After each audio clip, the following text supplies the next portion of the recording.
um, the leadership of the donor group basically said, "Okay, we'll go ahead and do it your way, James." But then he continued to berate them, and then it spun out of control. And then a struggle session ensued, and they had that 6-hour board meeting.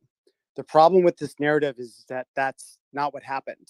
As we found out later, apparently the issue was whether to call the donors uh, following the Pfizer disclosure versus whether to wait. So James O'Keefe wanted to call immediately and ask for donations, which makes sense. And apparently the fundraising team wanted to wait, thinking that if they waited, they would get more money from their donors. And James said, "This is exactly opposite of everything in my experience fundraising." And apparently this is what lit the match. And so James said, "Hey, if you don't like to do it my way, then you need to resign." This person didn't resign. And so therefore, James ended up firing them, which apparently he didn't have the ability to do because he's a C-level executive. And the other person, the fundraiser, was a C-level executive as well.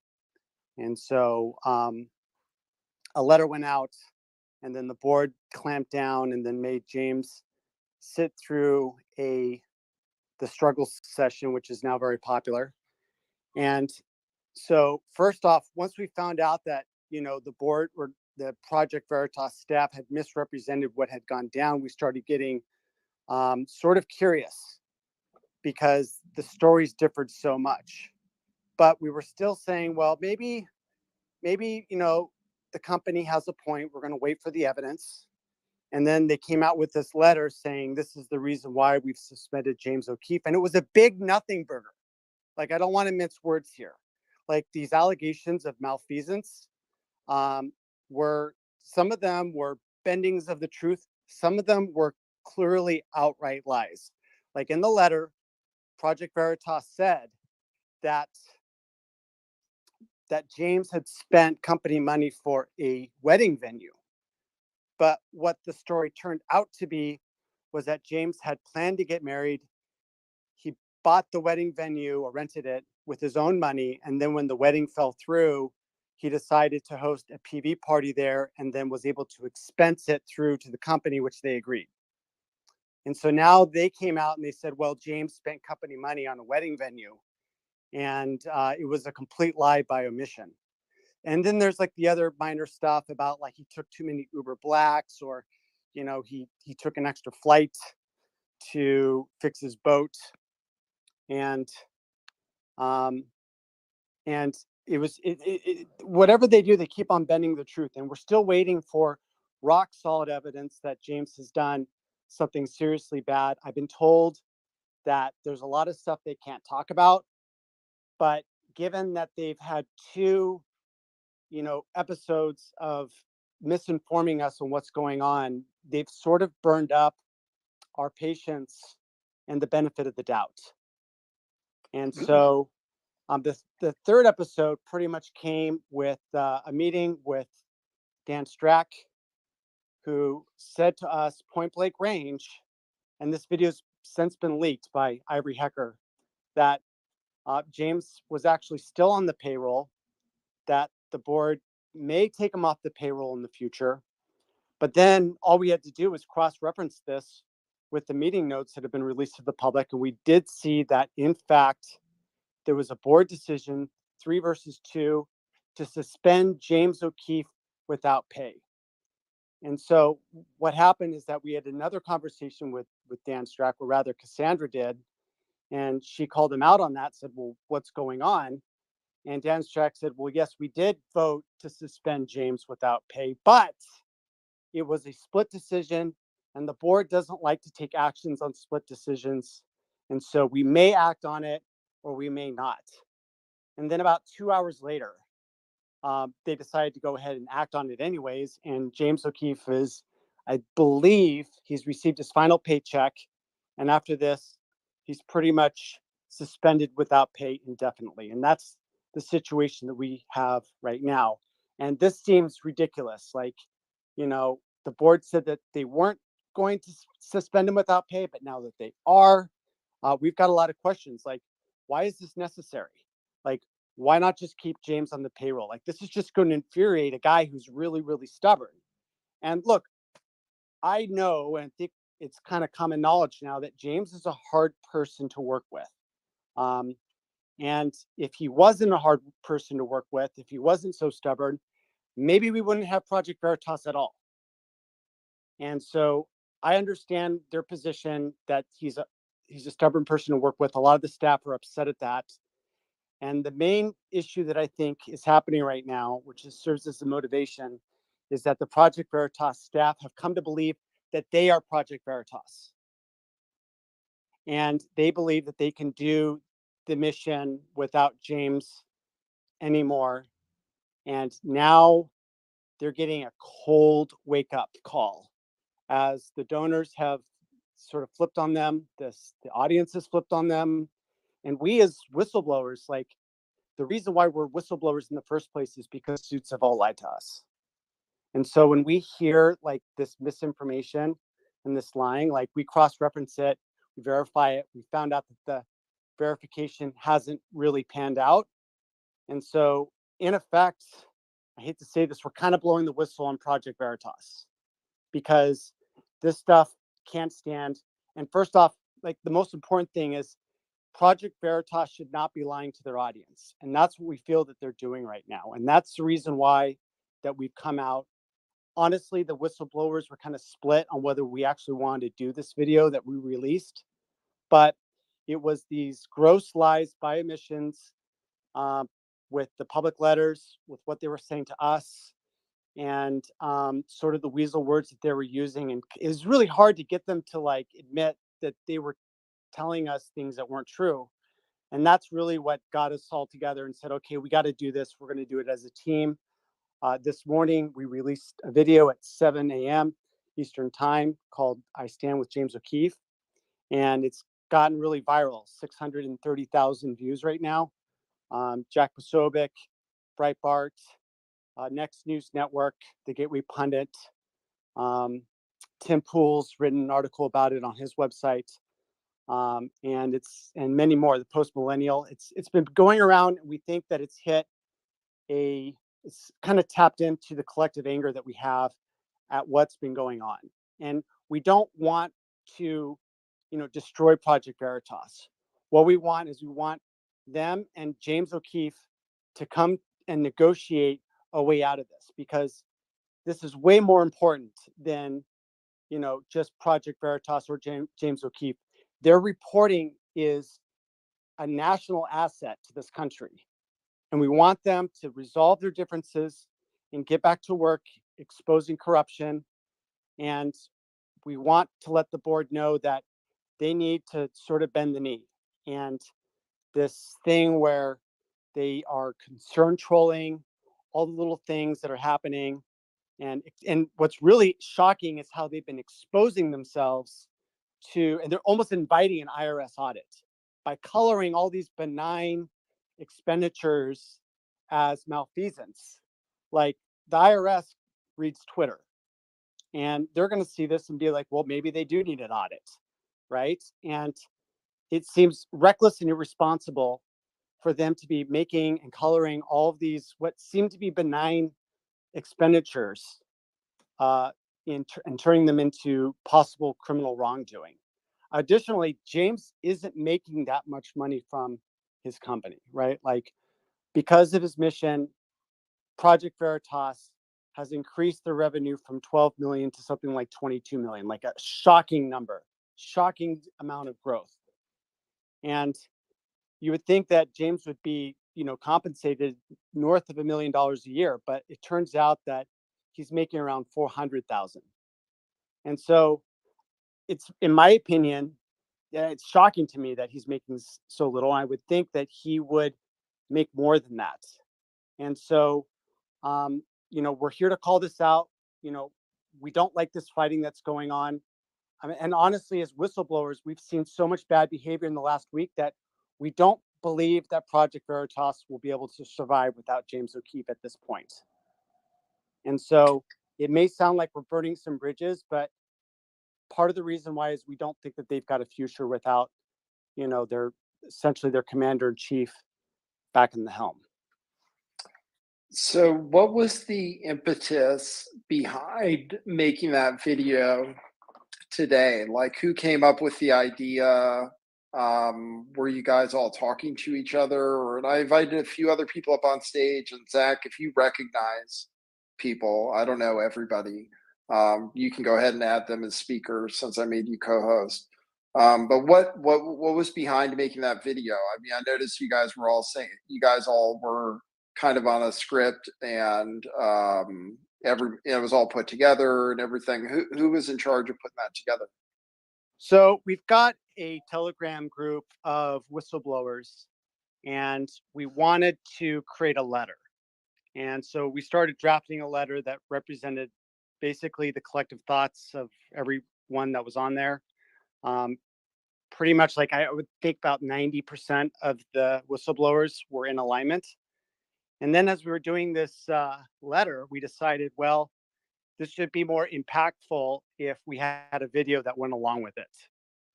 And so I came up with this idea of let's stand with James O'Keefe, um, and I didn't really have like an idea of how it was going to be. I just kind of know it works, and so I said to the whistleblowers, just make a video, landscape mode with your phone, say what your name is, what you blew the whistle on, and I stand with James O'Keefe. And within a day, everyone had done it, great quality. And so I just had it and I just started playing with the video, and it just sort of evolved and grew into what you see today. And what really kind of tied it together was the music. I think it would have been good without that, but I was able to buy a $50 soundtrack and put it on there that really captured the emotion that we were all feeling um, about this situation. And so, we released it at 7 a.m. We didn't know what was going to happen with it. Is it going to get like 50,000, 100,000 views? But to our surprise, it's pretty much been covered by everyone. And it's now sitting at 630,000 views. So, and that's just on Twitter. We don't know what it's gone off network. So that's the inception and kind of how it got executed. Yeah, it's really impressive. I'm wondering, so what was behind that? I mean, what is it about James O'Keefe specifically for you? And if anybody wants to speak, if you've been brought up, raise your hand. That's a great way so we can get through people, or chime in, what have you. I'm happy everybody's here. Um, but what was it specifically like? What is it about James O'Keefe that makes it so important that he stays with Project Veritas to all of you? And you can answer Zach, and then I'll get David. I'll answer, and then David, let's get you up next. So I'll keep this real short. I was really concerned that I was going to get crushed by Google when I came out with this disclosure, because I was like, how could I even hide from these people? And so we were in the editing room as we're coming out with the video, and I told James, I was like, that voice that I have isn't modified enough. They're going to be able to do a demodulation and figure out that it's me, and then that's game over. And so I started to put the brakes on the video. And James came up to me and he's like, Zach, we've got your back.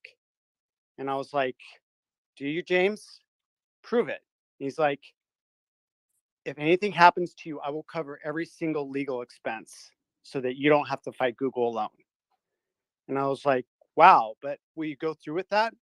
He immediately got up, walked out of the meeting room, and started a speech to the whole company. And he said, I've never done this before, but Project Veritas is going to do something new. We cover the backs of our whistleblower. And if anything happens to this Google whistleblower right now, I want to let everyone know that Project Veritas is going to cover every legal expense that he has fighting Google. And that got burned into my mind. And after that, I said, James, thank you for that. Go ahead and release the video. I trust that whatever's going to happen is going to be all right, because I trust that you've got my back. And ever since then, I've never forgotten it. And that's the reason why I've got his back today. Go ahead, David. Yeah, and I'm curious if all of you, because I've never interacted with James O'Keefe. I wasn't a whistleblower with them, so I'm curious what motivated everybody to speak up and get together and make that video, and what it was like, what it is about James O'Keefe that makes him special. But go ahead, David. And if anybody wants to speak, just go ahead and raise your hand. All right. Thank you. I'm the Hasbro CRT Whistleblower. And with me, back when my story broke, I didn't know who I could even bring it to. Being that Hasbro and I think CRT and queer theory are one of the most destructive ideologies, I didn't know who else I could go to besides Project Veritas. And that was because I'd watched James O'Keefe previously, and something about the amount of passion and just drive he had towards the truth just really resonated with me, to the point where I chose to rely on them when I gave them my original story. And following that, like Zach said, Veritas and James were there for me. Like I had some legal troubles as well, and they supported me 100%. I had no idea what I was doing, but they had my back, and everything turned out fine for me. And when before I went public with my story, they gave me the option to kind of blur my face and keep everything hidden. But I talked to James specifically, and he kind of like just kind of encouraged me, like the magnitude of the story and just how much more powerful it is when you put your face and your name behind something. And I think no one exemplifies that better than James. So that's why I chose to put my signature on that letter. What's happened with Veritas breaks my heart. And I think it's very important that while things with the board might have gone bad, Veritas is James's baby. It's his creation. And the team he's assembled, there are still a lot of good people there that are going to continue to expose the truth. And I support James 100%. I've said that to him many times, and I just really hope that the mission can still continue from here.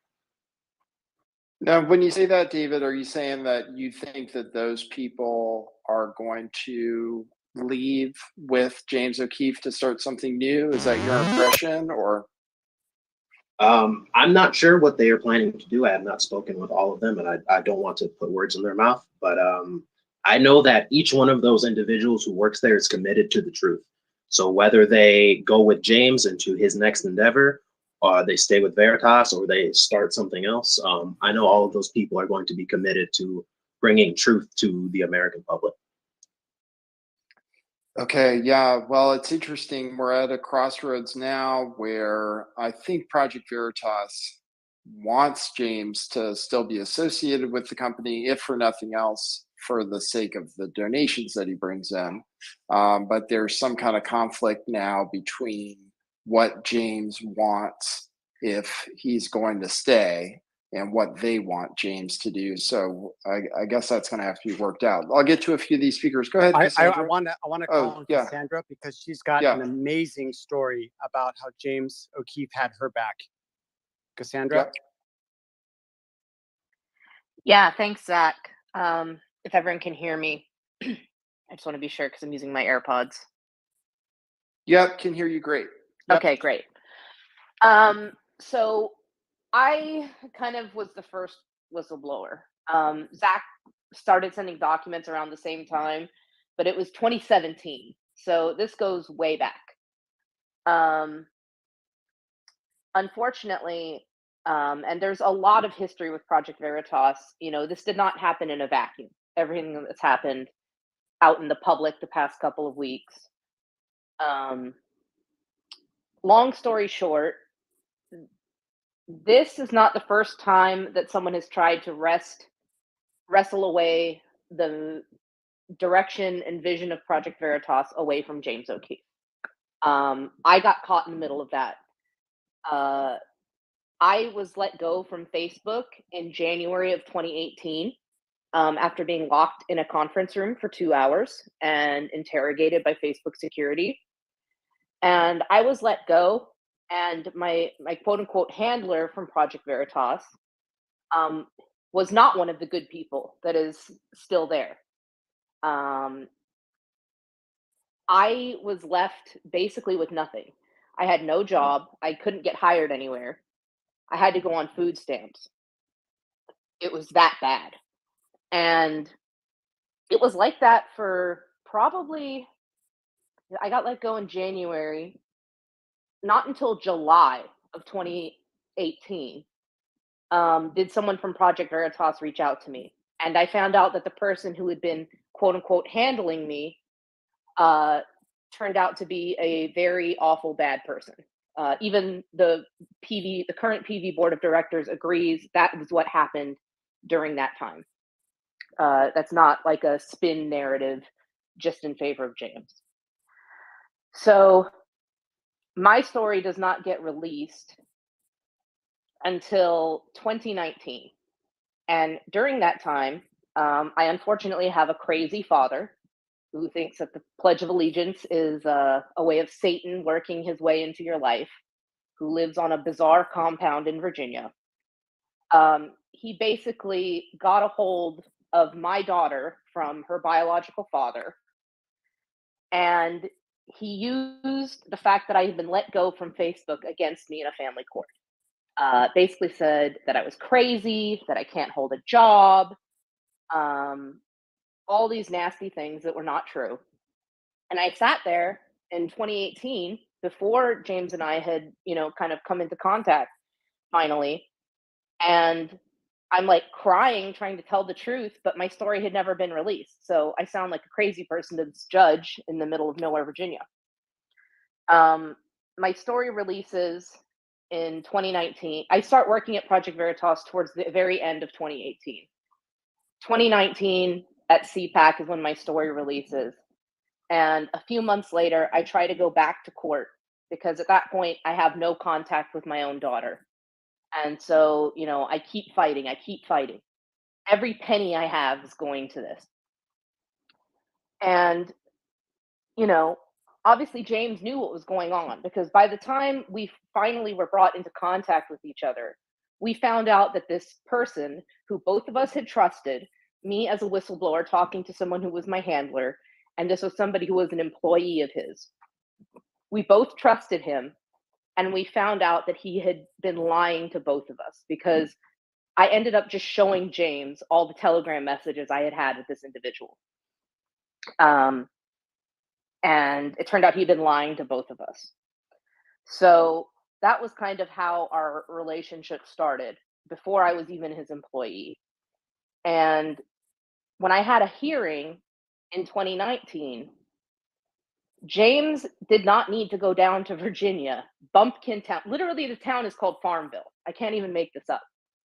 And he did not need to be there to testify on my behalf, but he took the time out of his very busy schedule to be there for me. And the court didn't really let him speak or me speak. It was still corrupt.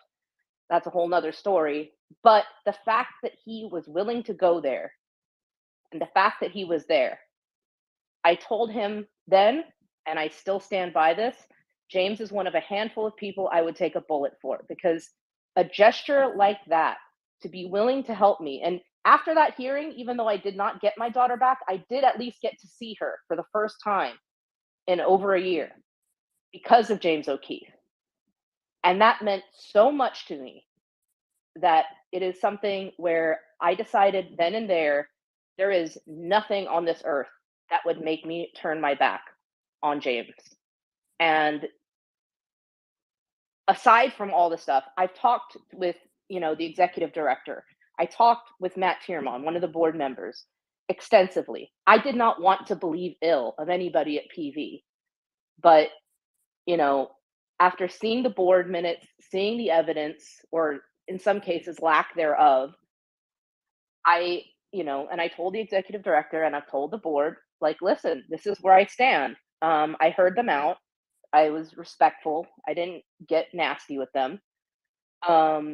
But I stand where I stand, and that's not going to change.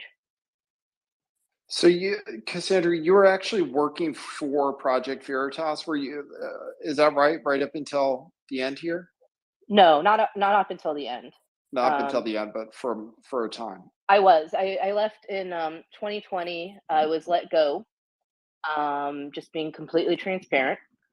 And it was okay, you know. Like I said, it happens. I was trying to focus on getting my daughter back, so it was, you know, fine. It's not that I wasn't like 3 years later. I'm not upset about it. Let me put it that way. But yes, I did. In fact, I was the undercover journalist who worked on Zach's story. Like, you know, that's why Zach and I have such a strong like friendship, I think, is because, you know, his was one of the stories that I got to work on as an undercover journalist after being a whistleblower myself. And so getting to see the impact of how the insider program has grown and blossomed over the past 6 years, it tears me apart to see it ending this way over things that I don't personally think are offenses. I don't think the things that James has been accused of or has done warrant being put on unpaid leave, because the executive director, as Zach had mentioned, he was sort of giving me a distinction without a difference. The board had already voted to put him on unpaid leave, but the CFO had not acted on it, was how he explained it to me. And so I asked him, you know, because I'm not a business person, I said, well, does that mean that the board's going to vote again? And he was like, no. And I was like, so it's up to the CFO? He was like, no. So I was like, I'm confused here. You know, I said, so basically you're just saying that the CFO has not officially clicked the button to stop James's pay, but the board's already voted on it. It's decided. So that's kind of where we're at today.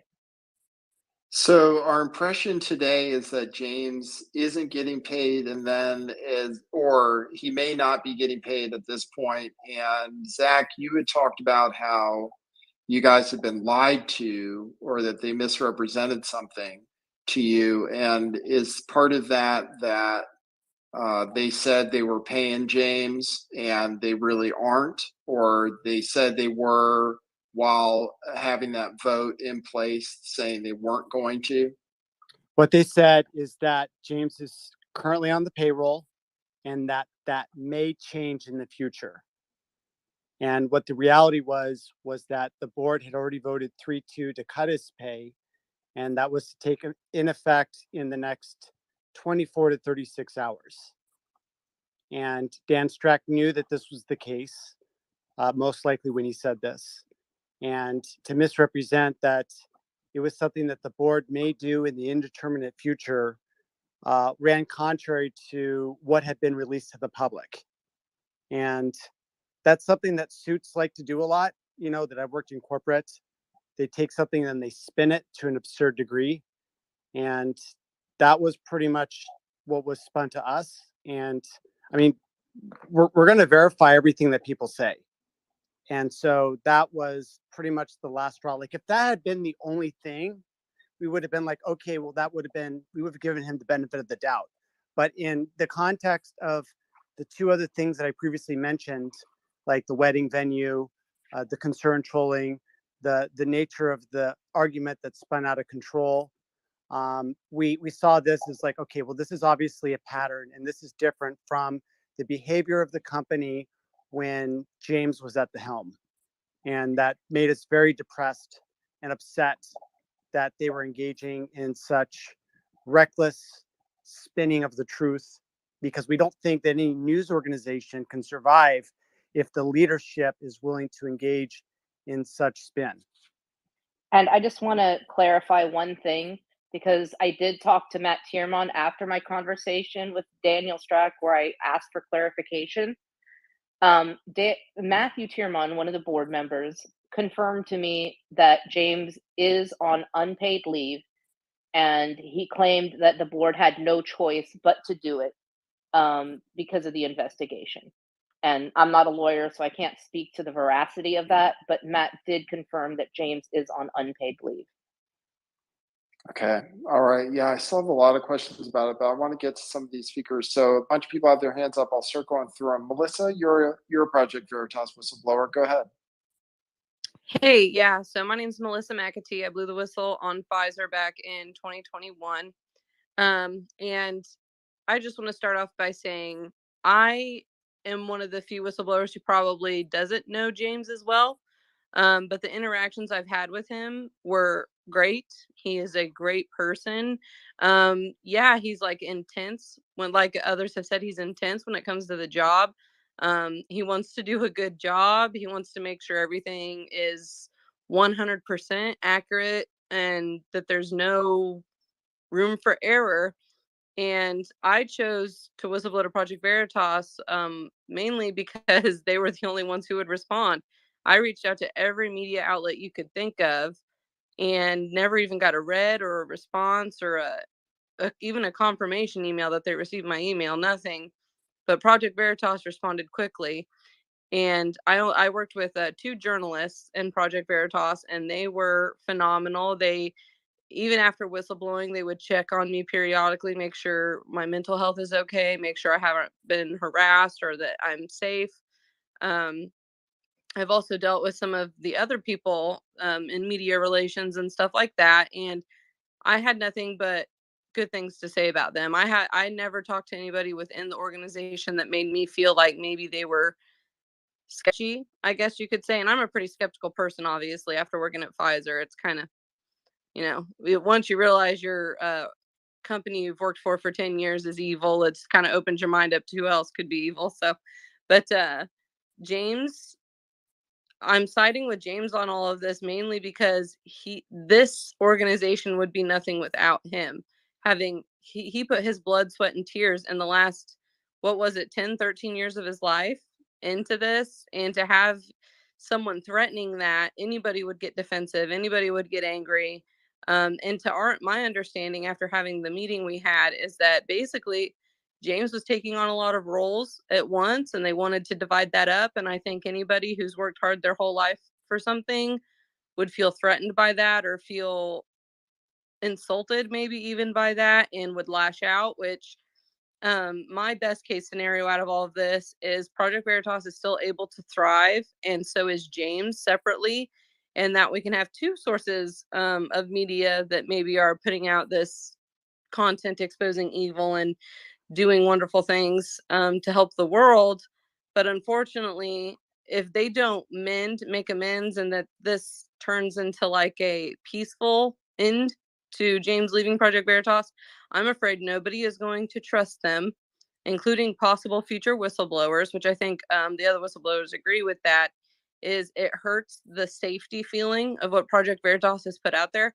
All of their whistleblowers are alive and well, and we may not, we may not be living the lives we once were with our secure paychecks and everything, but we're still happy we did because James made that experience to where we didn't regret our choice. I still don't regret my choice whatsoever. My only regret is I didn't go back and get more info, but it's just heartbreaking because I don't necessarily dislike I'm not angry at Project Veritas. I may be frustrated with the board or whoever weaseled their way into casting doubt amongst James, possibly, like whoever complained about his management skills, which I keep hearing repeatedly, he's not the easiest to work for. But I worked at Pfizer making a lot less money doing something, in my opinion, not as important.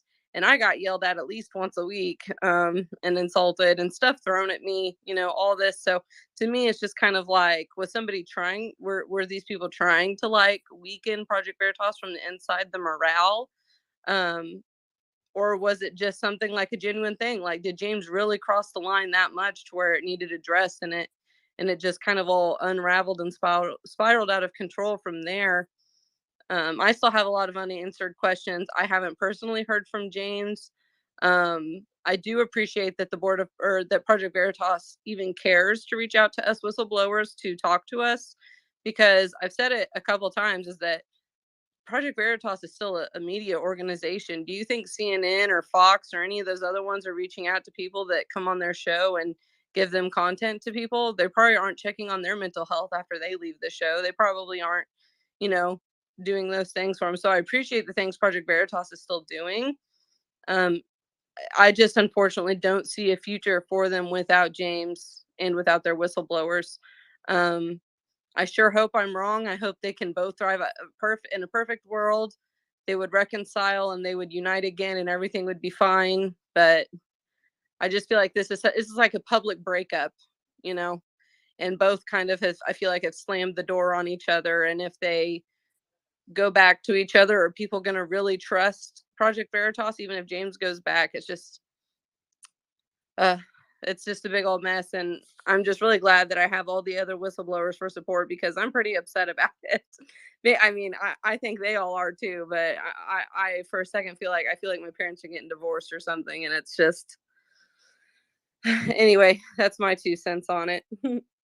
I want to get some other stories, but I do want to come back to this coup attempt that happened in 2018 that a lot of people aren't aware of, because that's going to color kind of what's happened, right now. And I believe it would give James O'Keefe cause for paranoia if I was in his place. And people have said, like, this isn't the first coup. This is the first coup that was successful at Project Veritas. So let's take some of the other stories from whistleblowers first. Yeah, go ahead, Tara. Hi, thank you so much for hosting this Twitter space, and thanks to Zach and all the other whistleblowers. So my name is Tara Rodas, and I'm the HHS Whistleblower, and I exposed government-sponsored, taxpayer-funded child trafficking. This investigation by Project Veritas was 9 months. I have never seen an organization more committed to finding the truth than Project Veritas. There's just not other news organizations out there that are doing what they're doing. And they have to be 100% sure what they're saying and putting out to the public is the absolute truth. And to expose fraud, waste, abuse, malfeasance requires intense commitment and courage. And I, as many of the other whistleblowers can say, it is a very scary, it's a very dangerous thing to be a whistleblower. I personally was walked off midday in front of hundreds of colleagues in an effort to scare other people from coming forward. And it's not an easy thing when you know that Project Veritas has your back. It's that level of comfort. Their legal team has helped me out in many ways since my story aired back in November. They constantly call and check on me. How are you? They wanted to make sure, that I was doing okay. But the whistleblowers put their future on the line to expose these types of things that the public needs to know about. And again, I think it's reckless and irresponsible. I think those were the words that Zach used, to hold a public fight with the owner, the founder of the organization. If there were issues, these things should have been resolved behind closed doors. It's unacceptable that the founder of the organization was publicly attacked, really, from his own organization. So I stand by James O'Keefe because he stood by me. He stood by these people on this call. He stood by the truth. And in my particular case with child trafficking, he stood by the children. Not only were they knocking on doors, if anyone has seen any of the exposés that include, a 16-year-old girl who's getting pimped out by her aunt. The government put this child in this home. These are very serious things. They have helped pave the way for action by the Attorney General in Texas. They've helped pave the way for the Attorney General to be looking into this in Florida and other states. I mean, they're not just out there to get a story for sensation. They're out to try to change the world for to make it a better place. So they took care of me. They're still in the process of trying to take care of the kids. And, there's so many things that go on behind the scenes. Every time I see this brand new migrant child bust, you may have seen last week, 100 children were found working overnight shifts, so graveyard shifts in very dangerous jobs in slaughterhouses across the country. And, we'll never know. Was part of that because of Project Veritas. What they do is important. It's important to the country. Their work is critical. And so I stand by James O'Keefe, and I hope that things can be repaired with Project Veritas, because it is his vision. It's his organization. But if they can't, I will follow James wherever he goes. So from what you're saying, Tara, now if you had to do it again, you would be skeptical to work with Project Veritas the way Project Veritas is now, right? Without James. Well, I would be very scared because I wouldn't know if I could trust them. And when you go to an organization with stories like this, you're putting your future on the line. You've got to trust the people who you're working with. Yeah, and I can't imagine any of these other brave whistleblowers, Zach or Cassandra or Carrie. I see Aaron, I see Melissa, I see Jody. I can't imagine any of them when you're putting David, when you're putting your life on the line and your future on the line, not knowing if FBI is going to be kicking in your door, not knowing if you're going to get the legal help that you need. I can't imagine coming forward to someone who I can't trust. I don't see that happening. So I'm standing with James O'Keefe. And you're hoping things get resolved, basically, right? I mean, I think that was the intention of the video. I mean, you're hoping somehow Project Veritas can resolve things with James. Is that right, Tara? Yes. And I think probably, again, I don't know who all the board members are, but I can only say from my own perspective, if I was on the board of an organization that was having an impact in the world, and I disagreed with the way that the founder was running the organization, I would resign. That's what I would do. So I would not attempt a coup. I would not attempt a coup of an organization that's having an impact at a very critical time in history, that's exposing things that it's not even just here in the United States, but global. We're talking about health of people. We're talking about issues of child trafficking across international borders.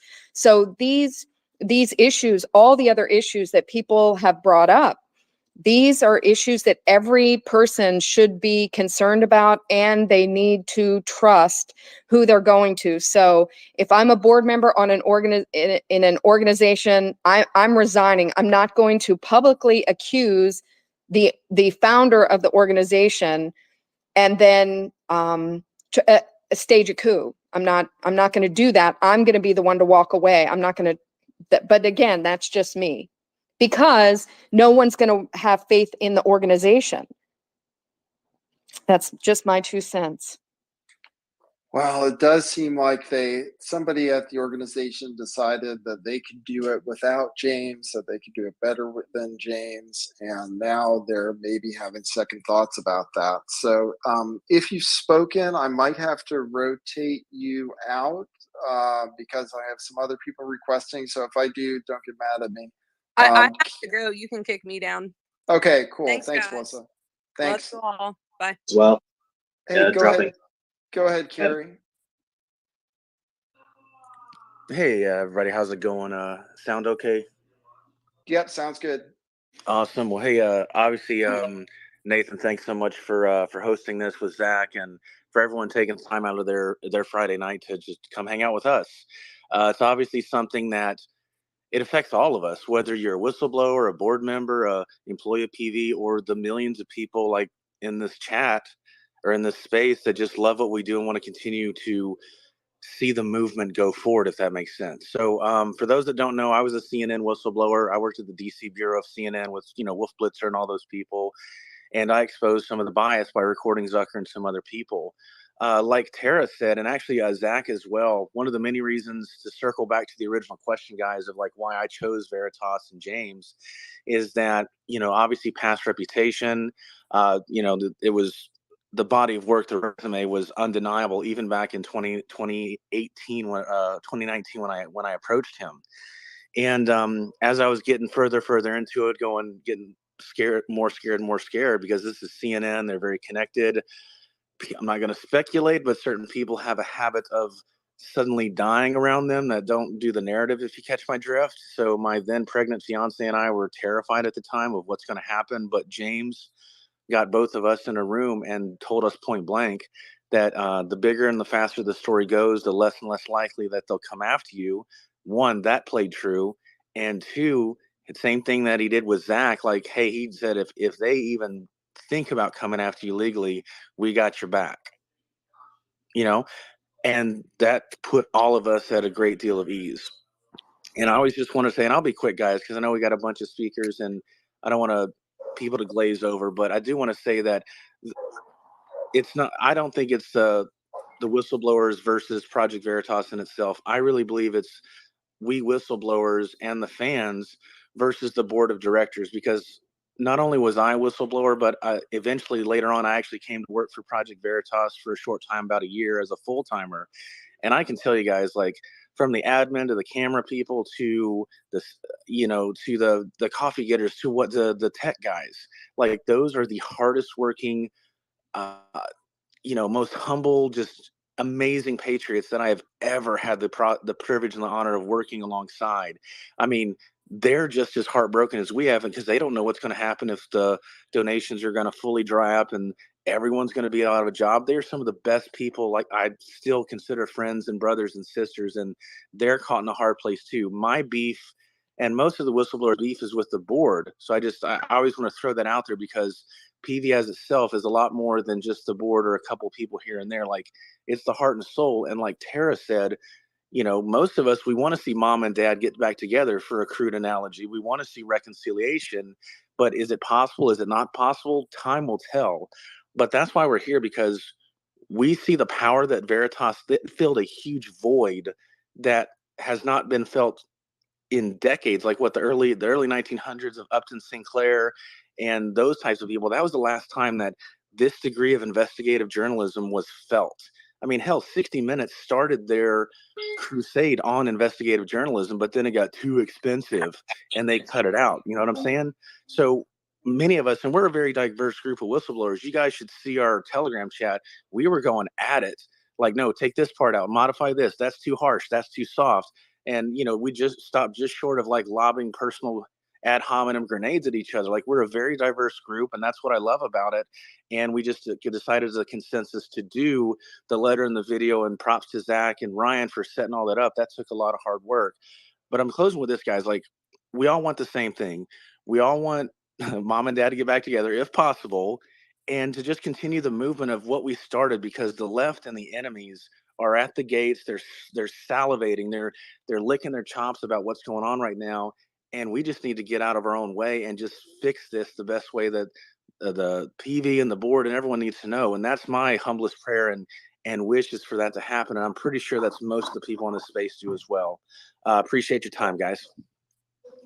Well, thanks, Carrie. Yeah, Carrie, you and Cassandra both worked for James, both worked for the organization. Like, what was it like working for James O'Keefe? I mean, everybody says, people are saying he's such a jerk, right? I mean, that's the story, that he was such a jerk. Yeah. Well, no, and I didn't mean to step on you. I'm sorry, Nathan.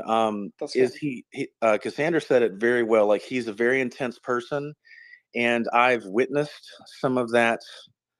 One side of the spectrum to the other side. Like, I've seen him, not only with me, but others, be the completely, like, most humble, kind, empathetic, just awesome, amazing human being. And then, maybe the other end of the spectrum to be difficult, is the best way I can put it. Like, he's intense and he expects a very high standard. And if you don't meet that, he's going to let you know. I've been caught up in a couple of those tornadoes myself. I've witnessed a couple tornadoes, so to speak. Yes, he is difficult at times, but guess what? So is Steve Jobs. So is Elon Musk. These people that truly are visionaries in their fields, they're not the easiest to deal with. And I knew that going in. So yeah, he was definitely difficult at times, but I loved working there. It was the best and hardest job I've ever had because the last time I've had a standard that high was when we were overseas in a Navy deployment. And even then, that standard's not as high as what James set from the front. He did lead from the front. And sometimes at times it felt like an impossible bar, but we did what we could and we held on for dear life. So there was nothing while you were working there that made you think, oh, this guy James, he's impossible, or it's he's got to change. He's got to change for Project Veritas to continue. You never felt that way? I mean, yes and no. Like, I don't want to spill out all the beans of a family and stuff. Like, I saw that some people had a more difficult time than others, and I definitely do not want to minimize some others' concerns, like grievances and stuff. Like that letter that went out, like all the bullet points with the 15 or 16 people that signed it. I mean, I actually was there for a few of those bullet points, and it was definitely rough. So, yes, some people had a very rough time, harder than others. Personally, James said it himself, and there was a really cool moment of humility in his video. Like, hey, I realize that I can be cold at times and very unapproachable or difficult to deal with, and I'm trying to work on that. Like, that was a pretty cool moment of humility, in my opinion. It's just like, I guess me personally, and this is just Carrie, not anyone else as an employee, I was willing to overlook a couple, maybe cold personality traits here and there for the mission overall. Like, James wasn't going out and me tooing anybody or embezzling millions of dollars or anything else that could derail the movement. So me personally, I'm not speaking for anyone else. I personally gave him a decent amount of grace in that he was just, maybe a little cold sometimes. So that's kind of where I just fell into it. But I can see where other people had a rougher times than others in their day to day at times. Yeah, I mean, one of the things they talked about was that there's high turnover, right? They thought there was kind of high turnover. Did he fire people a lot, or did people quit a lot, or what? From what I saw, it was a little bit of both. Like Cassandra, I mean, I was let go as well. I love the transparency that Cassandra did, and I'm a whistleblower, and that should tell everybody that how high the standard was. I was doing a lot of great work, I thought, but hey, it just got to a point where it didn't quite meet the bar, and he would let a whistleblower go. I don't hate the man. It just wasn't in the cards at that time, and I still love the movement. And up until a few weeks ago, I was still a donor to Project Veritas. Yes, he let people go, and then a lot of people, they just let themselves go from time to time because it is a very intense environment. It's you're always on because news always breaks. There's no union break, so to speak, for news. Like, if something pops off, we're gonna deal with it. So, like I was always with my phone, my multiple phones, and Cassandra, I know you remember those days. If my work phone was buzzing like crazy at 9 p.m., like, okay, I'd go on Twitter and start dealing with stuff. So, especially for people with families, it's a tough workload. Any journalism outlet is. I mean, when I was working at CNN, I didn't have a life. So it just depends. I do want to get to Jody and Aaron. And Yes, then, please do. Yeah. All right. Jody, since we went with the guy last time, Jody, you want to go ahead and speak, and then we'll get to Aaron. Yes, hi. So I'm the the HHS vaccine nurse whistleblower. I was a nurse that blew the whistle on lack of informed consent, underreporting of vaccine injuries, and cases of myocarditis that I was seeing in the hospital. So I believe my story is a little different. I got pretty much all my footage on my own with my phone in my pocket and sent it to Project Veritas. I had only been following them for a couple of months, but I saw the caliber of whistleblowers that were coming out. prior to me. I didn't really know James's history in its entirety, but this was something that I had asked the Lord to use me back in 2020, and just feel that this was the path that, like, the will that he had for me. And so I wasn't, nobody told me that they would help me with attorneys or anything like that. I used Project Veritas because I just felt a connection, felt like I could trust them. I mean, even when I uploaded my videos to Veritas Tips at Proton Mail, I was like, oh shoot, what did I just do? Can I trust them? But I stayed in prayer. And when I met James and the team, prior to me giving the interview, I requested that the whole team pray with me before I started. And so the connection I have with James is more of a spiritual one, I believe. My story, when it was released, was the largest story in Project Veritas history. I think we got like 5 million views in just a few days. And the pouring of love from the American people. I mean, it was something that we all just saw God move in. And so throughout the, year and a half later, James and I have just become connected like that. And for me, when family's in trouble, because that's what we are, we're a whistleblower family. You immediately support your family member. And so for me, that was just, of course, I'm going to go with what James had said. And then when I saw his video answering all these allegations, I was like, well, that's enough for me. And so I think where you see why us whistleblowers wanted to come together and show support is because, like everyone has said, it is a very delicate thing to put your life and your career and your reputation and all of that on the line. And we just want to make sure that the people that are thinking about it, we just wanted to tell you how we feel. We don't trust the freaking board, and we support James O'Keefe. So there's that.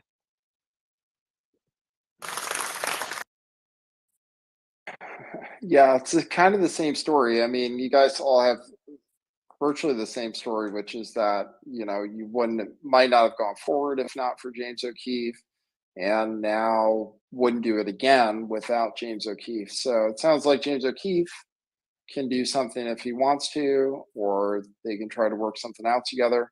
We'll see. Anyway, Aaron, go ahead. Hi. So I'm the DHS whistleblower, and I actually was there for them for 3 stories. The first one was child sex trafficking going on. The second one was me going public about corruption in my agency. And then the last one is about the Afghan terrorists coming in. As far as everything, though, I am very much mission first. That is who I am as a person. It's who I was as a Marine, and I am now still. What drew me to Veritas was they're the ones that released the ABC tapes about Amy Robeck's story about Epstein getting killed. And that's me was like, you know what, that's more credibility than anybody else can actually do in a news network. And then I decided to go to them in 2020 when James was on the Tim Pool show, and he was just saying, like, he was talking about, like, if you see things that are wrong, it's like it's up to you to be the one to do it. You gotta, no one else is there besides you. If it's wrong, be brave, go do something. And I actually met him on January 6th in DC. I knew he was going to be there because of the Trump rally. I lived in the area because I was a Fed. And so I was like, yeah, sure, I'll go meet him there. And then we were in his hotel room, having an interview. We were talking to a few people. And that's when the TVs kicked on and we saw the Capitol, getting, people entering it. And it was whatever, right? It's January 6th. And it was like, wow, looks like we're going to be entering a new era, guys. Like, this is going to get weird. And it definitely has. And this is what I'm kind of building up to. I think James is irreplaceable. And that's not to say anything about the people at Project Veritas. I'm going to give a heart right now because every person that I've met there, from the camera to the the journos, everybody. Like my journal, the journal I worked with, he's an awesome dude. Like we are friends, and like my heart goes out for them very much, just as much as other whistleblowers. It's hard for me because like I just got fired like about 3 weeks ago. So my hard time, like as everyone has already described, mine just started as well. And with with this thing with James, it's like if he's not there, those guys are everyone there at that workforce. They're going to do their best to do what they can do. But if it's not James there as well, that's got a shelf life, and I think it's going to be pretty quick. And the way things are going in the country with the government, with the whole corporate world, everything going in society, things are getting worse at a much more progressive rate. And we need the Project Veritas to exist. If it doesn't, it's like, can you imagine the past 3-4 years of no Veritas? There goes your Pfizer story. There goes the child sex trafficking story. There goes, everything about big tech. These things are PV, and James is PV. So if he's not there, I can't see how this mission continues. Tara and I, we've already done a few podcasts. We did one with Ivory. We did one with Kyle Seraphin today. Like we're continuing to do what we can do because we really truly believe in it. And I know the PV staff does too. But I mean, if anybody does, I know James does. So it's like if he restarts it, he's going to succeed. There's no doubt about that. But can we sacrifice that time of everything getting going while government runs rampant, while corporate world goes crazy on us? Like this is so much bigger. And I'm looking at it again as my background because we're all products of our experiences. I 8 years in the Marines and then DHS, so I've got my block in my head. But I don't think it's very complex. I just think it's going to be maybe a little bit hard at first. And as far as like James's personality, I mean, I met him professionally. That's how we know. That's how we talk. But he's a good dude. We have talked about a few other things, and he's a good guy. I trust him. But it's like, no offense, there's a lot of mean people out there. But who's the one that's exposing everything? So I'll take it. I don't care. It's like, this is not hard, guys. We don't have time for this. And if we reset the clock, I disagree with the way Carrie said it. I don't think the enemy's at the gates. We're trying to take it back. It's already gone. We're doing our best now to take it back. And with no Veritas, I don't see how we can. So that's my spiel. So yeah, we've heard from now a bunch of different whistleblowers who worked with Project Veritas and James O'Keefe. Everybody is saying the same thing in the sense that they'd like to see James O'Keefe and Project Veritas work it out. So the question is, like right now, how are they going to work it out? It sounds like Zach, you were telling me James wants everybody fired. So he wants the board dismissed, right? So Yeah. is that really realistic? I mean, and anybody can say, I mean, is that realistic, or is he going to have to compromise too for this thing to work itself out? Yeah, that's actually the biggest problem, I think, right now is that I just want to be blunt. I think James's demand that the entire board resign is excessive. And I would like to see him pull it back. I think it's unrealistic. I think that there's a middle ground. First off, I think that the board should reverse its decision to suspend the pay of James O'Keefe. That would be the first olive branch. Put him back on pay. And then if they want to do the audit, whatever, and then let the emotions relax a little bit, because everyone gets upset and then it goes away. And we don't want to do actions while we're at our most pissed off.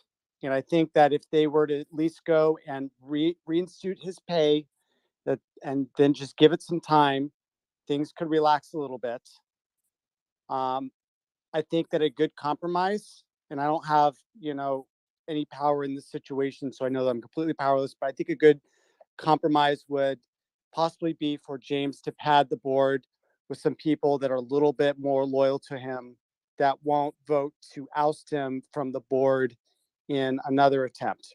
And as far as some of the people getting fired, look, from what I understand, there's been a lot of people that have assumed that this was going to be inevitable. And for them to be so blind to think that Project Veritas could survive without James, I think that some of them need to go. Do all the usurpers need to go? Probably not. But some of the ringleaders, and and they may hate me for saying this, and I understand that, but I'm just giving my honest opinion that there's something that needs to happen so that we can ensure that this doesn't happen again and we could all get back to work. I hope that some sort of middle ground like that could happen. I think that right now no one's in a position to make any compromises. And so I hope and I ask both the board and James O'Keefe to chillax a little bit, make some moves to de-escalate, and then let time help induce a resolution so that we can get back to the business of exposing corruption, because the left wants to destroy our entire country. And that's what I'm fighting for ultimately, is the end result of exposing corruption and making sure that we can be able to survive as a republic that has its citizens able to give feedback in how our government is done. Like, globalism is right around the door. The WHO is now, forcing these treaties so that on the next pandemic, they get full control over the farms, over the business, over the highways. It's coming. And right now, the most important thing that we need to have is we need to have James O'Keefe out there doing a bigger story even than this Pfizer thing, because there's a lot to expose. And right now, this is a big, giant distraction between whether James thinks that he's Project Veritas or the support staff that they think that they're Project Veritas. And I think that needs to be resolved. I mean, they're both Project Veritas, but the thing that James has that they don't have is that James is the attractor. And I hate to say this, but talent is cheap. And I tried to do a business, I failed. And for whatever reason, James has the magic secret sauce. And it's too bad that he's a bully, and it's too bad that he says mean things. But you guys got to realize that this is the state. This is the state of the way things are. And maybe James could take some leadership classes and sharpen off some of those edges. I would love to see that. Right? I don't think that's going to harm anyone. But we need to de-escalate the current situation. I think you said maybe some of the ringleaders need to go. Who are the ringleaders? I keep hearing this guy Tierman's name as being some kind of villain in this story, but I don't know. I like Tierman. He's funny. He's super smart. He talks fast. There are some problematic things like this coup that we talked about in 2018. I met this guy Kevin, who was a MI6 operative, who ended up being just absolutely a scoundrel, trying to take over the company. I met him through Matt Tierman when I first approached Project Veritas. And so now there's 2 coup attempts that Tierman has been involved with. Tierman probably has his side of the story. I've invited him to come and speak with us in this thing, but he's not giving public, speeches. So at this point, it's anyone's guess on what's really going on. I don't like what Tierman has done with this current, power struggle. It's possible that Tierman needs to go, and I hate saying that as with him being a friend of mine. I know that he's getting a lot of really bad things like death threats. People are lobbying anti-Semitic stuff. The FBI is protecting him right now because of so many death threats. Like, we need to stop that. Like, I know that there's some appearance, of these things, but I know the guy. They're not true. This is a power struggle based on ego. This isn't the Pfizer board, as far as I know, and I could be wrong, but I don't see any indication that Pfizer's paying for this power struggle to come through. So for those that are spreading these conspiracy theories, please knock it off. Like, this is a good old fashioned power struggle between egos. And that's the reason why we need to call for a de-escalation. Yeah, I've been getting in trouble with my audience because I was saying that they haven't shown us any evidence yet that Pfizer was behind this. It seems like it seems like it happened in close proximity to the Pfizer thing, but that a lot of it has to do with this fundraising conflict. Basically, I mean, the way you explained it, because I didn't know what the conflict was, but James wanted to raise money right away off of the heat of that story and all the push, and he's probably right about that. And then the CFO said, no, we should wait. And James thought that was a bad idea. James fired him. And then turned out that other people on the board liked that CFO, it sounds like. And also that James might have broken some rules for the nonprofit by doing that. And then that seems to be where like the biggest problem is. And then also James even said in his presentation, he said that they told him that they got the Pfizer story without him, that they were able to do the Pfizer story without James. And so they thought they could handle the business on their own. I mean, that's the indication, is like they thought, oh, we can do this without James, no problem. Like, we'll get rid of that jerk, and then it'll be just us doing undercover videos without the jerk around, and everything will be fine. And now they're realizing that that's not quite the case. So all Yeah, right, they're missing their attractor at this point. And it's turning out to hurt a lot more. I think they undervalued the value of that attractor. And also, look, James is not the expert at everything. But there is one thing I will credit him for. He is an expert in fundraising. And if the CFO, and it's true that the story that's come out, that the CFO wanted to wait until after, some time had passed to go fundraise after this Pfizer story, and James disagreed, and it came down to, a big argument, then the CFO probably needs to go. And I think that in my opinion, the original sin here is that the board didn't back him. If we could rewind this, I would have liked to see the board say, you know what, like, James is the expert in this. And if it's this big of a disagreement, then we're going to support his decision to fire you. And sorry for this. Here's a severance pay, a non-disparaging agreement, and move on to someone else. And that's just the nature of it, because if you go against James, it's gonna escalate. And they all know that. They knew that something like this was going to happen. But, unfortunately, they chose the wrong hill to die on. And that's unfortunate, but I think that's what it is. And if anyone else wants to point out that I'm wrong, I'm open to being wrong. go ahead, Cassandra. Thanks. I do just want to clarify one thing. So what happened with that fundraising call? It wasn't the CFO who wanted to wait. It was the chief strategy officer, which is a different position from the CFO. And I think what happened is, after the CFO and James had the disagreement that kind of spiraled out of control, I think the CFO sided with the chief strategy officer. The CFO, as a CFO should be, I described him to Matt Tiermelon, who I talked to last night, as a miserly curmudgeon, which is what you want in a CFO, frankly. Even if you're like the one who's like wanting to get things done, yeah, it's annoying to deal with, right? I just wanted to correct that, because, we know how the internet is. We know that members of the PV board and leadership are being attacked. I think they absolutely should be criticized, but to resort to the sorts of attacks that some of them have experienced is beneath all of us. And I want to say, I think that I can speak for all the whistleblowers that not a single one of us supports that in any way, shape, or form, because the net positive is if this does get worked out.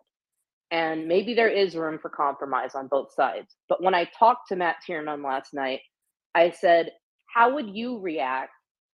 James was put through this 6-hour struggle session.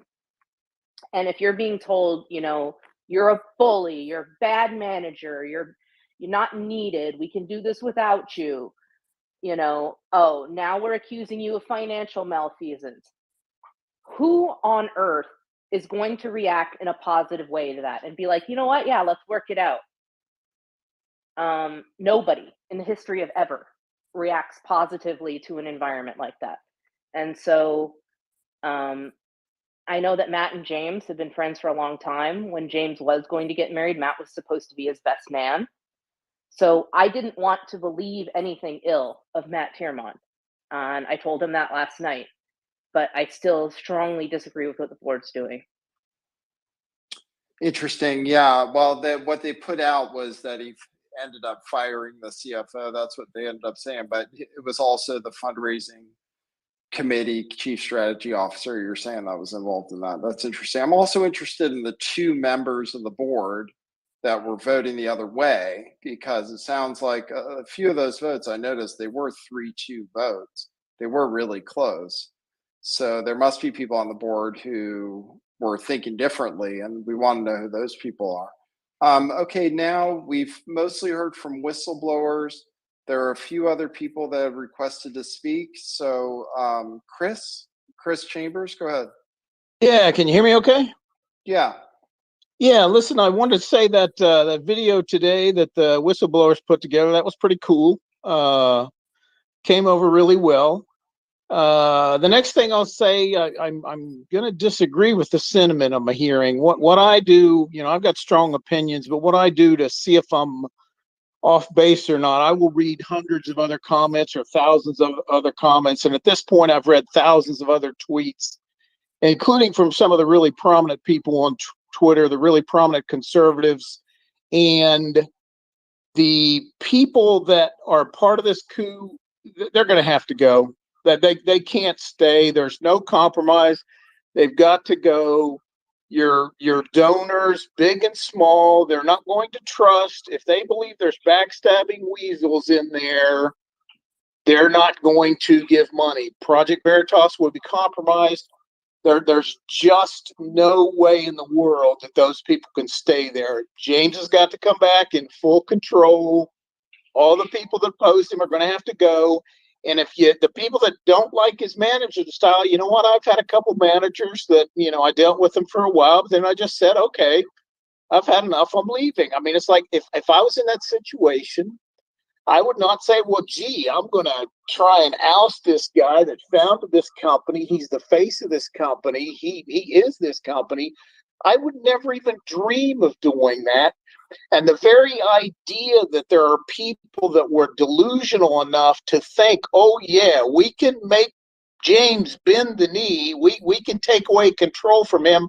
That's just, they don't belong in those positions of authority if they even thought that that could possibly happen. They just don't have a good enough grasp of the fact that James O'Keefe is Project Veritas, and you know, the negative backlash. Maybe they get it now, but it's like it's too late now. They've got to go. Thanks for the time. Thanks, Chris. Yeah. We'll have to see where things go from here. I mean, Project Veritas sent out that letter. They say they didn't ask that James hasn't resigned, that they didn't fire him, that they're trying to work things out with him. So we'll see if we can have any impact. We'll see if what you guys did today has impact on it. And, you know, hopefully, you know, people can listen to the spaces and hear from what all you guys said. I mean, what you guys said, what I've heard is that it's not, people aren't going to deal with Project Veritas without James. So they're going to lose, they're not going to get the whistleblowers anymore, because whistleblowers aren't going to want to work with them or trust them to work with them, especially since they seem to have thrown James under the bus. And so a whistleblower sees that and thinks, oh, well, what if they throw me under the bus, right? So, yeah, difficult situation. All right, I'll get to Michael, and then maybe we'll wrap things up. Go ahead, Michael. Hey, everybody. Can you hear me okay? I'm on my earpods, all right. Well, this is a uncomfortable position for me. I've never actually spoken out. I'm a former PV journalist, worked with Zach. I'm in Zach's book. Please buy Zach's book. It's a really good read. First, I want to say thank you to every one of the whistleblowers. You are very special people for doing what you did. Very special. I have to control my emotions. I'm really pissed off about this whole thing, James. It's like, how do you shit on Paul Revere? Pardon my language, but that's what it feels like to me. And it's been, you know, I'm not in touch with the people at PV. I know it's gone. And it really bothers me to hear what's going on, because I went through a situation myself in the corporate world, and I see it replaying with this very special character. And it just shouldn't happen. Just shouldn't happen. So I'll try and I'll calm down a little bit. But the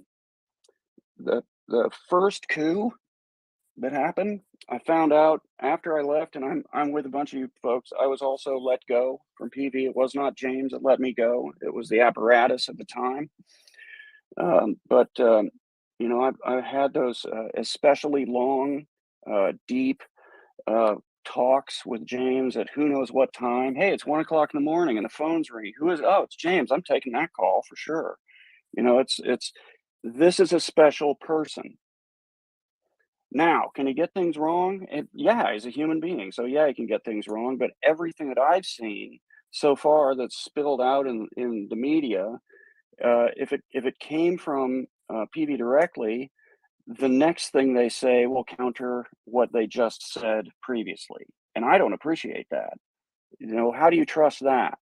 And when you're laying everything that you've got on the line, as these whistleblowers have done, as I did, you're unable to do that unless you can explicitly trust your handler. I heard Cassandra Spencer talking about how her handler was not a good one. I bet I knew who that was, but the whole situation of this second coup being a successful coup, and hearing the small pieces that I've heard come out, where, you know, James in this struggle session, you know what? If HR wasn't in the room during that struggle session, who was representing the middle ground? Who was hosting that event that James had to sit through and just get bashed? And who would expect him to react any way other than, I'm taking my stuff, I'm going to go do something where I'm appreciated? You know, who would do that differently? None of what I'm able to actually get a hold of for information makes any sense to me at all. And it absolutely reeks. And I can't remember who said this, but it was the last person who spoke to me. If you're not on for working with James and all that goes along with that, go start your own company.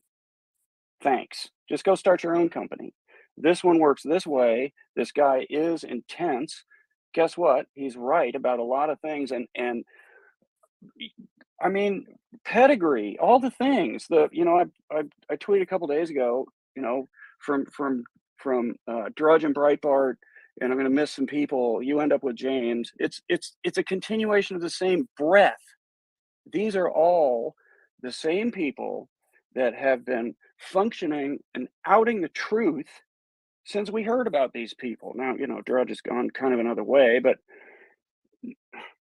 I don't even know where to go. Zach, help me out. What else should I talk about? We keep on teasing this coup with Kevin that happened. Do you want to talk about that at all? You know, it was I found out about it after I'd gone. You know, it was happening. I was out doing my own thing, as you know quite well. But what Project Veritas is so special that people believe they're very smart and have it all figured out and can just do it without James. Well, we'll just take over the board, kick him off the board, and then we'll be able to move the puzzle pieces around in the way that we see fit. That's what I understand the first coup was all about, was some very smart people with some really awesome pedigree came in and made an attempt to screw up the whole organization with the best intentions. With the best intentions. I'm not going to say they're dishonest people. I don't know if they're dishonest or not. I don't like the decisions they made. But as it turns out, it was unsuccessful, thankfully. And we got a whole lot more stories after that. And every single one of these whistleblowers came after that time. But this latest one is so corporate and so seemly and gross that I don't know. How do you fight if the CFO is involved? How do you fend off the CFO when the CFO is sitting and holding their, you know, deck of quote unquote spreadsheet facts I personally don't like the idea that a CFO can have that much impact on a company. Now, I don't have inside knowledge that the CFO did anything in particular wrong. I have no idea, but it sounds like that the board sided with this and not James. How does that work? That's like I side with my checkbook instead of my mind and my soul and my heart. The whole organization is mind, soul, heart, spirit, drive. It's not book. Fix the checkbook, CFO. I don't know about Tiermont. I love Tiermont. I thought Tiermont was a great guy. You know, I'd love to hear from him, but I understand why we can't. It's a very sticky wicket that they've now assembled. But getting PV put back together again, with people that are potentially, you know, 1 foot in with this group, 1 foot in with that group, that's not going to work. It's not going to work. It's got to be in support of the mission. And the mission is the truth, and content is king. And boy, is it hard work. It's really, really hard work. So yeah, I got a lot of passion on this. I'll calm down. And I want to say that Michael was my handler when I was basically giving the documents to Project Veritas. And it took a long time because I was like, oh, is there going to be metadata? Are you guys really trustworthy? And Michael, you know, sat with me, took me out to drinks.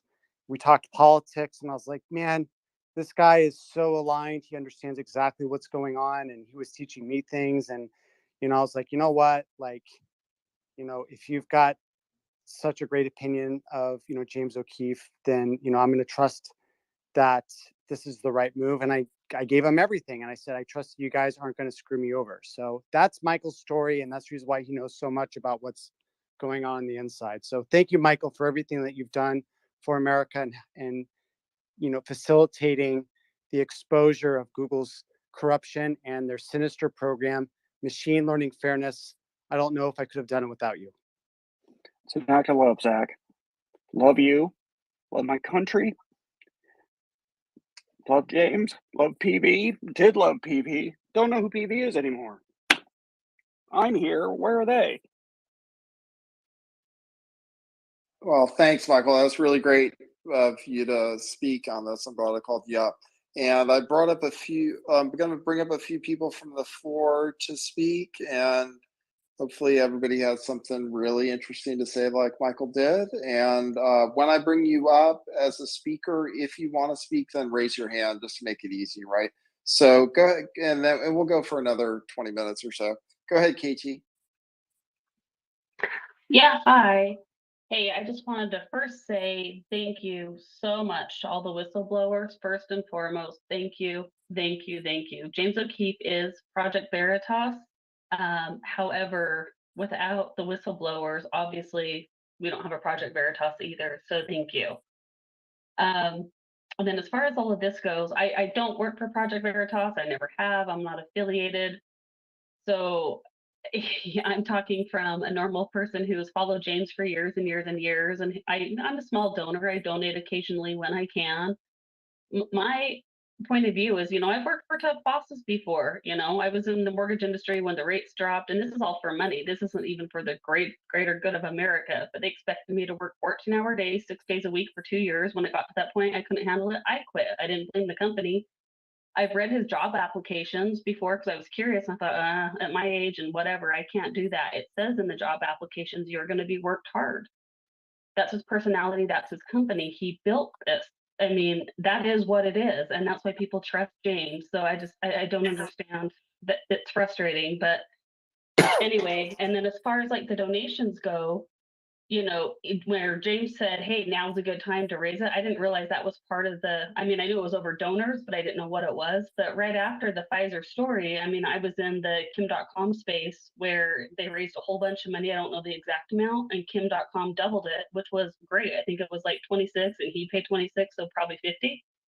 And then Grant Cardone raised another one. So James was right on like trying to like feed off of it, because that's where the small donors were coming in and they had people to match. So anyway, it's just super frustrating and it's sad. James is Project Veritas. And I think that's where everybody's going to go, is wherever he goes. And to be honest, the board, I mean, even if they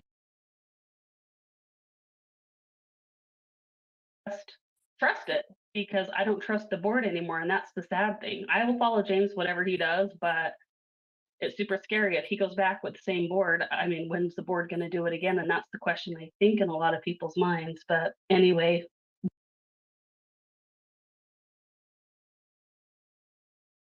One more time, thank you to all the whistleblowers out there. Thank you. Then they got to figure out how to repair their image and stuff. So there's still a lot. There's still a lot more story to be written in this whole thing. Okay, so now we've brought up some people from the floor. Go ahead, Swamp Yankee. Go ahead.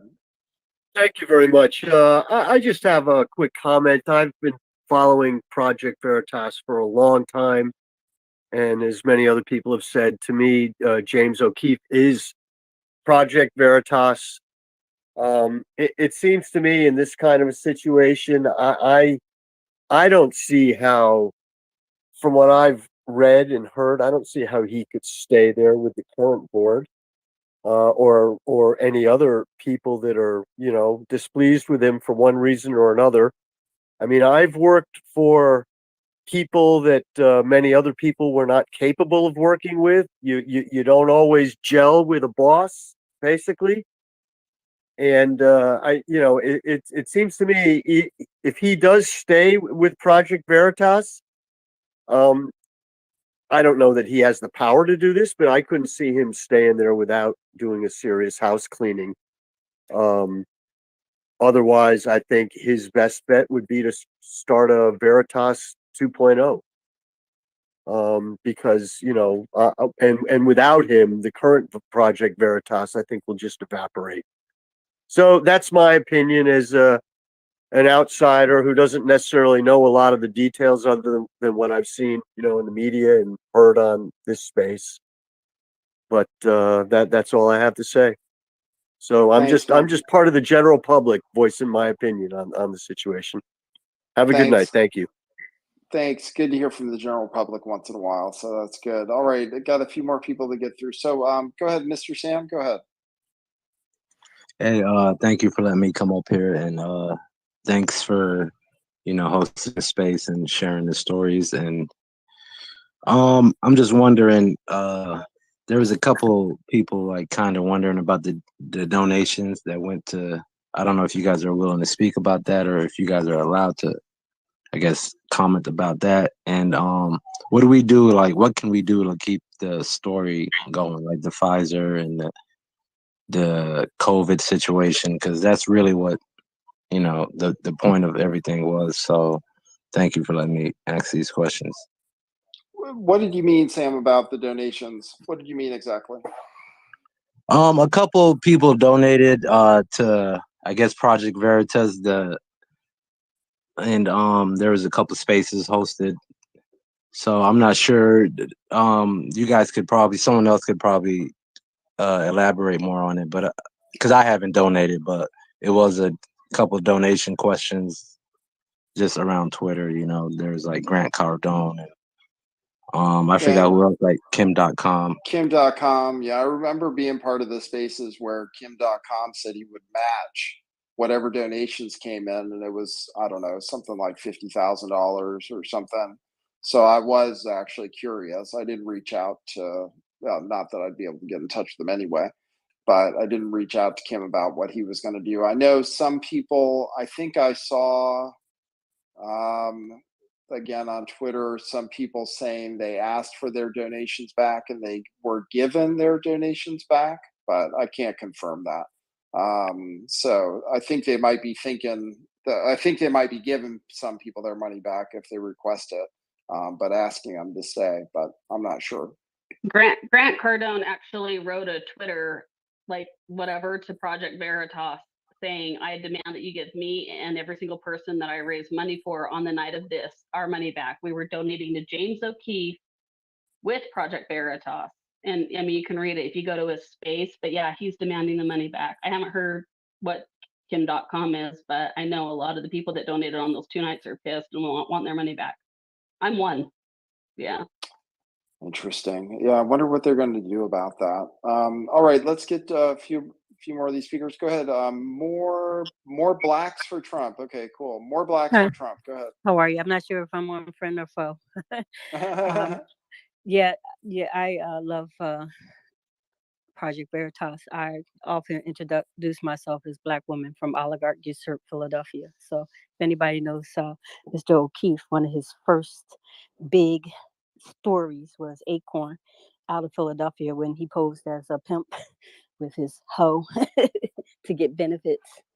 And the people there basically were very keen on getting someone that would be illegally operating benefits and all the federally funded benefits that the pimp and the hoe, James O'Keefe and his other mud rucker could ever want and hope for. And that basically blew open Acorn, which was loosely associated with, I understand, Barack Obama and, of course, the Democrat Party. So he was on the cutting edge relative to opening up how our taxpayer money is being fleeced and waylaid through these so-called, benevolent early NGO type associations like Acorn. But also, we can get into the minutia of that last donation and the fundraisers and all that, but we also have to remind ourselves that the modern day fundraisers, that's a whole political class in itself. So, that whole fundraisers and bundling and those people that can bring in big bucks. And of course, for the love of money is the root of all evil.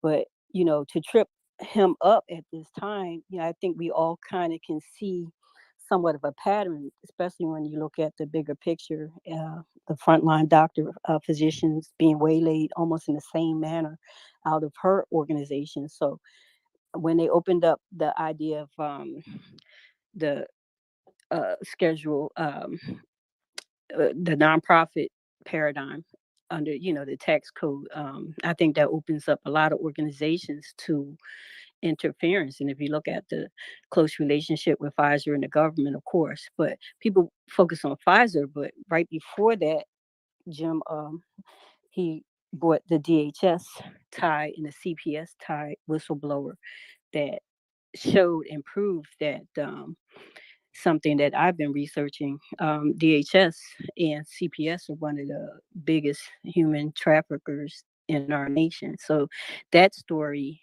gets lost on people for the Pfizer situation. So these were kind of like back-to-back revelations. And coming from the city of Philadelphia, we have to understand also he's going kind of full circle when he undermined Acorn in Philadelphia. Now he's kind of stumping on the heels of something else that was developed in the Wistar Institute relative to the vaccines that we see today. So Dr. Fauci is a product of the Philadelphia University of Pennsylvania Wistar Institute.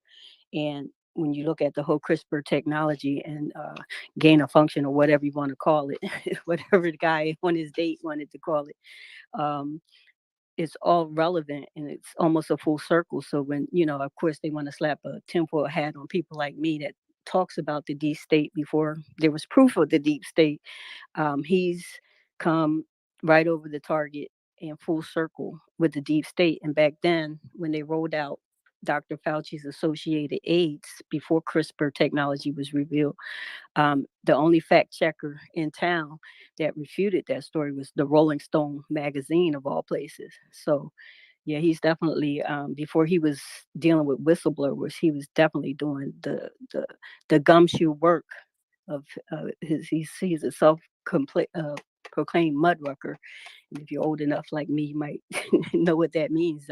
He didn't necessarily rely on whistleblowers, but whole card primary sources and in your face gotcha, the old fashioned way. If anybody remembers news before it got infiltrated and whittled down to 6 organizations and sponsored by Pfizer. So it's a lot going on there, more than meets the eye, and I will follow Jim rather than the organization. Because again, even when you're dealing with deep state, you have COINTELPRO. They have mastered infiltrating organizations from way back. So it's formulaic.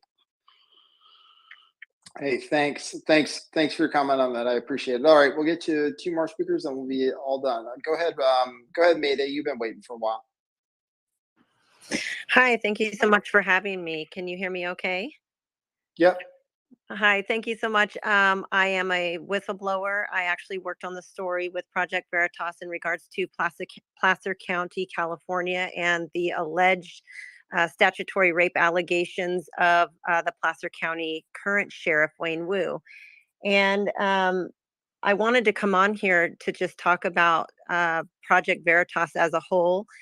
And just say that, first of all, I stand with James O'Keefe, and there is no Project Veritas without him.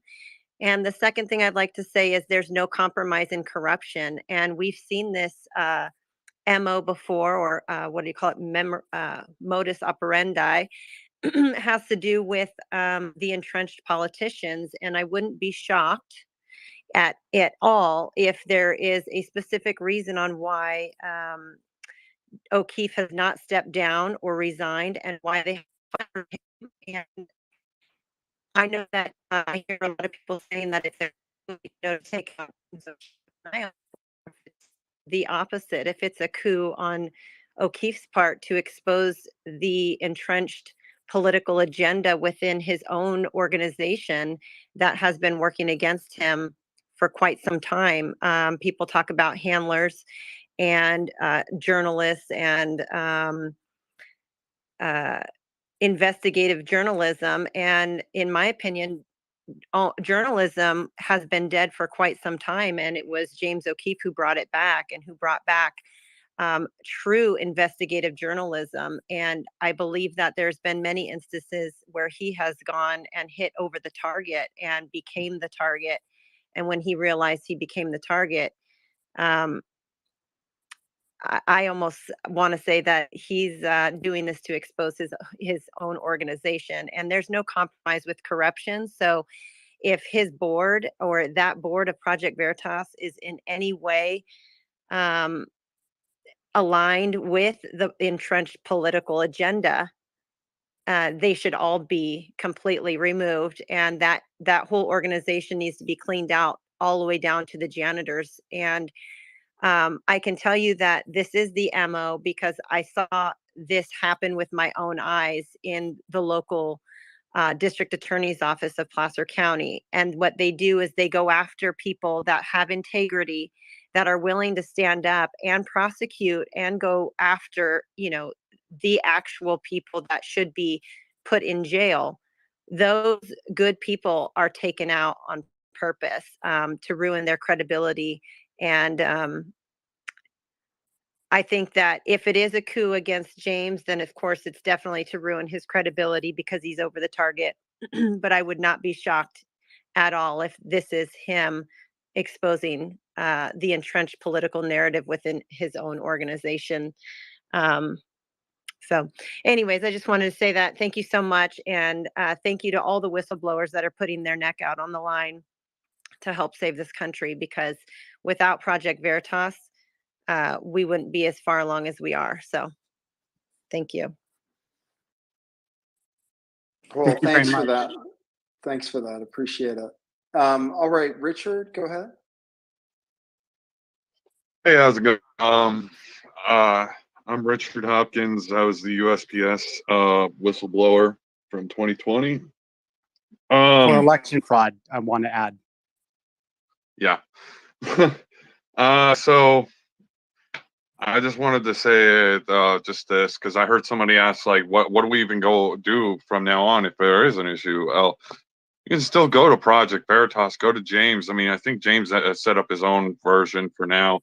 Our goal here with all that we're doing with this letter and the video was we want mom and dad to come back together, basically.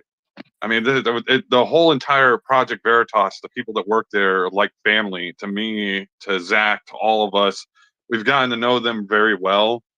And honestly, I feel bad for some of the guys that feel like they're getting attacked by us right now, because we're not trying to attack them.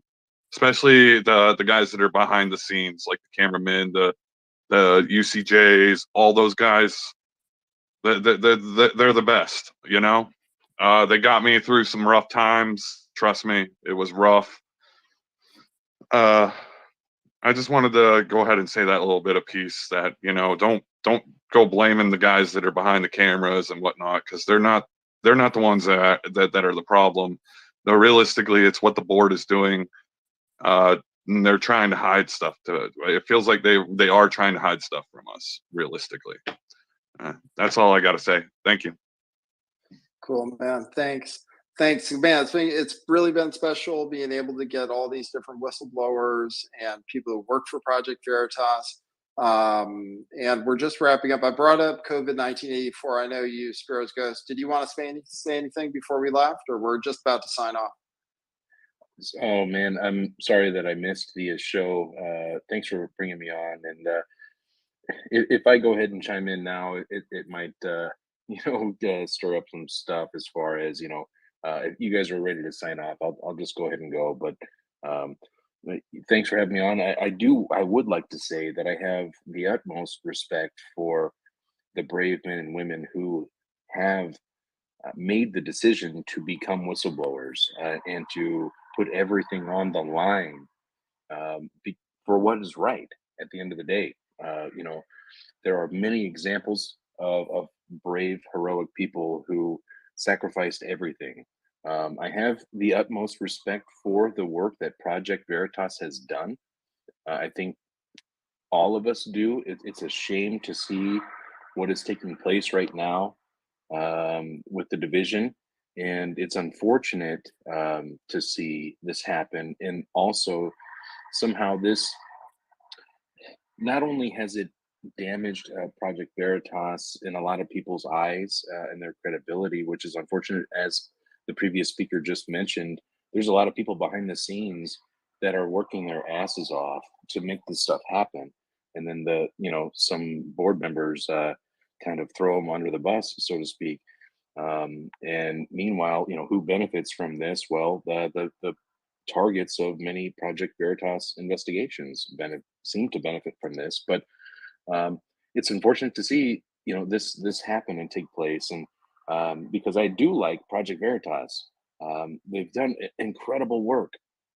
I love James O'Keefe, of course. He's the man, and so thanks for bringing me on. I hope this all works itself out. I don't really see how, and it's I don't know how Project Veritas can recover from this, but you guys probably covered all of this. You're ready to sign off, so I jumped in late. Sorry about that, but thanks so much for having me on. And the timing, I think, to me stands out the most of the move against James O'Keefe.